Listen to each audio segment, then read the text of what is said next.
ಚುನಾವಣೆಗಳಲ್ಲಿ ballot paper ಬಳಸೋಣ ಎನ್ನುವ ಸಂಪುಟ ಸಭೆಯ ತೀರ್ಮಾನದ ವಿಚಾರಕ್ಕೆ ಸಂಬಂಧಪಟ್ಟಂತೆ ಒಂದು ಕಡೆ ಸಂಪುಟ ಸಭೆ ತೀರ್ಮಾನ ಮಾಡಬೇಕಾಗತ್ತೆ.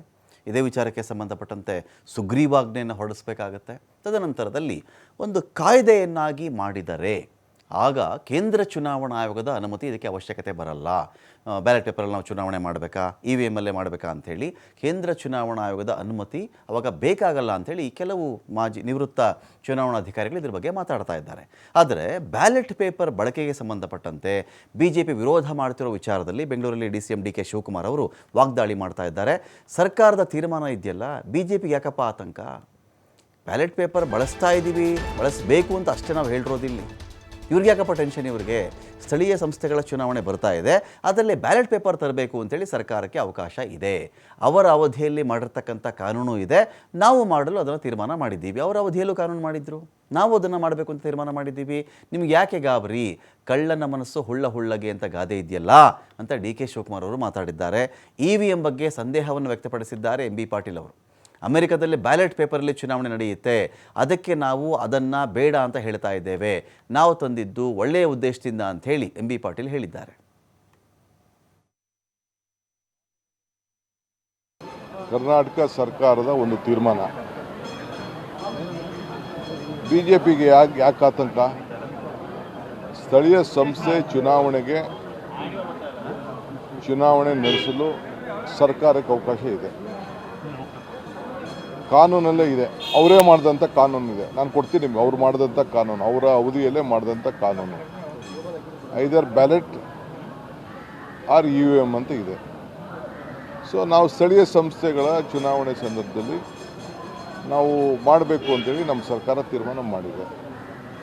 ನಿಮ್ಗೆ ಯಾಕೆ ಗಾಬರಿ? ಯಾಕೆ ನಿಮಗೆ ಅಂದರೆ ನಿಮಗೆಲ್ಲೋ ಕಳ್ಳನ ಮನಸ್ಸು ಉಳ್ಳುಳಿಗೆ ಅಂದಂಗೆ ಎಲ್ಲ ನೋಡ್ಕೊಳ್ತಾ ಇದ್ದೀರಾ. ನಾವು ಬೇರೆ ಎಲ್ಲ ಇನ್ವೆಸ್ಟಿಗೇಷನ್ ಮಾಡಿದ್ದೀವಿ, ಪಾರ್ಲಿಮೆಂಟ್ ಎಲೆಕ್ಷನ್ಸ್ ಎಲ್ಲ ಇನ್ವೆಸ್ಟಿಗೇಷನ್ ಮಾಡಿದ್ದೀವಿ. ಈಗ ಅದ್ರ ಬಗ್ಗೆ ನಾನು ಚರ್ಚೆ ಮಾಡೋಕ್ಕೆ ಹೋಗೋದಿಲ್ಲ. ಇದು ಸ್ಥಳೀಯ ಸಂಸ್ಥೆ ಚುನಾವಣೆಗಳಿಗೆ ಇದನ್ನೀಗ ನಾವು ಸೊಸೈಟಿಗಳಿಗೆ ಮಾಡೋದಿಲ್ವೇ, ಆ ರೀತಿ ಮಾಡಬೇಕು ಅಂತ ಮಾಡಿದ್ವಿ. ಅದು ಸೆಂಟ್ರಲ್ ಎಲೆಕ್ಷನ್ ಕಮಿಷನ್ನು, ಸ್ಟೇಟ್ದು, ಅಸೆಂಬ್ಲಿದು, ಪಾರ್ಲಿಮೆಂಟು ಅವ್ರೇನು ತೀರ್ಮಾನ ಮಾಡ್ತಾರೋ ಅವರು. ಸರ್ಕಾರದ ತೀರ್ಮಾನ ಸ್ಥಳೀಯ ಸಂಸ್ಥೆ ಚುನಾವಣೆಗೆ.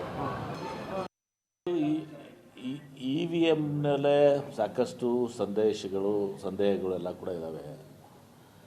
ಇವತ್ತು ಅಮೇರಿಕ ಅಂತ ರಾಷ್ಟ್ರ, ಅಭಿವೃದ್ಧಿ ಹೊಂದಿದ ರಾಷ್ಟ್ರ, ಈಗೂ ಕೂಡ ಬ್ಯಾಲೆಟ್ ಮೇಲೆ ಹೋಗ್ತಾರೆ. ಸೊ ಬ್ಯಾಲೆಟ್ ಆದರೆ ಇವತ್ತು ಸಹ ಈ EVMದು ಏನು ಗೊಂದಲ ಇದೆ, ಸಂದೇಹ ಇದ್ದಾವೆ, ಅದರಿಂದ ನಾವು ಹೊರಗುಳಲಿಕ್ಕೆ ಸಾಧ್ಯ ಆಗ್ತದೆ. ತಂದಿದ್ರು ಕೂಡ UPA ಗೌರ್ಮೆಂಟು ಅದನ್ನು ಮಿಸ್ಯೂಸ್ ಮಾಡ್ತಾ ಇರೋದು ಬೇರೆಯವ್ರದಾರೆ. ತಂದಿರೋರು ನಾವಿರ್ಬೋದು, ನಾವು ತಂದಿದ್ದು ಒಳ್ಳೆಯದು ಉದ್ದೇಶಕ್ಕೆ ತಂದಿದ್ದೀವಿ. ಆದರೆ ಅದನ್ನು ಈಗ ಈ ಆಧುನಿಕ ಇದರಲ್ಲಿ ಇನ್ನು ಮುಂದೆ ಇನ್ನೂ ಕಷ್ಟ ಬರ್ತವೆ. AI ಬಂದಮೇಲೆ ಎಲ್ಲ ಕ್ವಾಂಟಮ್ ಕಂಪ್ಯೂಟಿಂಗು, AI ಎಲ್ಲ ಬಂದಮೇಲೇನು ಭಾಳಷ್ಟು ಡಿಸ್ರಪ್ಟ್ ಆಗ್ತವೆ ಎಲ್ಲನೂ ಕೂಡ. Ballot is better. ಒಂದು ವೇಳೆ ಸರ್ ಬ್ಯಾಲೆಟ್ ಪೇಪರ್ ಕೂಡ ಫಲಿತಾಂಶ ಕಾಂಗ್ರೆಸ್ ವ್ಯತಿರಿಕ್ತವಾಗಿ ಬಂದರೆ ಕೂಡ ಅವು ಒಪ್ಕೊಳ್ತೀರಾ? ಅದು ನೋಡಿ, ಈಗ EVMನಿಂದ ಆಗ್ತಿರೋದನ್ನು ಕೂಡ ನಾವು ಕಾನೂನಾತ್ಮಕವಾಗಿ ಒಪ್ಕೊಳ್ಳೇಬೇಕಾಗ್ತದೆ. ಬ್ಯಾಲೆಟ್ ಆದರೆ ಇನ್ನೂ ಪಾರದರ್ಶಕ ಬರ್ತದೆ. ಗೆಲುವು ಸೋಲು ಒಪ್ಕೊಳ್ಳುವಂಥದ್ದು ಈಗಲೂ ಇದೆ, ಆಗಲೂ ಇರ್ತದೆ. ಆದರೆ ಒಂದು ಒಳ್ಳೆಯ ಸೋಲು ಬ್ಯಾಲೆಟ್ ಆದರೆ ನಾವು ನಿಶ್ಚಿತವಾಗಿ ಭಾಳಷ್ಟು ಕಡೆ ಜಾಸ್ತಿ ಗೆಲ್ತೀವಿ. ಸ್ಥಳೀಯ ಸಂಸ್ಥೆ ನಮಗೆ ಅಧಿಕಾರ ಇದೆ, ರಾಜ್ಯಕ್ಕೆ ಅಧಿಕಾರ ಇದೆ. ಇಲ್ಲಿ ನಾವು ರಾಜ್ಯ ಸರ್ಕಾರ ತೀರ್ಮಾನ ಕೈಗೊಳ್ಬೋದು. ಆದರೆ ಉಳಿದ ಇಲೆಕ್ಷನ್ಗಳಿಗೆ ಮತ್ತೆ